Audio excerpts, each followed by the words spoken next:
Good afternoon, everybody. Hope everybody having a blessed day today. So I got a phone call today. This is a quick little video. I got a phone call today from one of these kids who will be attending Syracuse as a DB, and he asked me a question that I thought that I should probably share the answer with a lot of kids who are, going on to play, whether it be starting high school football and camps to start. I know camps are starting next week. Some kids are reporting to their college teams. Division 1, 2, 3, whatever the case may be. So the question was, what do I do to stand out?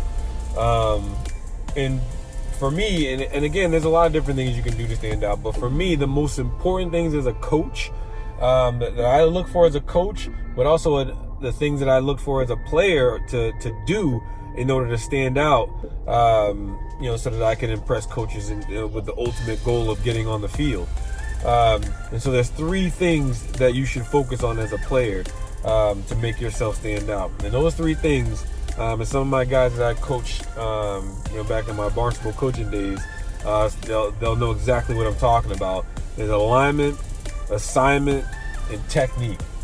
Every single play, every single snap, if you get those three components right, you put yourself in a position to win. And what I mean by alignment is know your alignment. Know your alignment. If you're supposed to be 6 or 7 yards off the receiver, if you're a defensive back, be 6 or 7 yards off the line of scrimmage. If you're supposed to be 2 to 3 yards off the hash, depending on what the coverage is, be 2 to 3 yards off the hash, because although it may not seem like a big deal, football is a game of inches. And if you're 1 yard outside the hash instead of that 3, then that could be the difference between a catch and a breakup. So know your alignment. Assignment.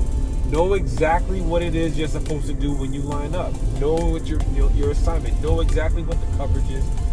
In fact, as a defensive player, offensive player, you should know what everybody's doing on every single play.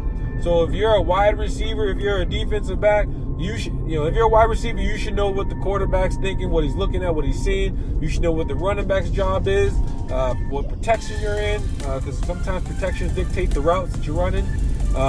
If you're a defensive back, you should know what the linebackers are doing. You should know what stunts are happening up front. You should know if anyone's blitzing. You should know what your safety's doing. If you're a corner, if you're a safety, you should know what your corner's doing. So again, when I say assignment, it's not just know your assignment, it's know what everybody's doing. All right. And lastly, technique. All right. Technique is important, because if you don't have good technique and you have all the other things, there could be a guy out there who knows his alignment, assignment, and knows and has great technique. You're gonna lose. So again, technique is important. So when you're doing your drills, although it may seem repetitive, doing drills help you with your technique, help you improve your technique, help you perfect your craft.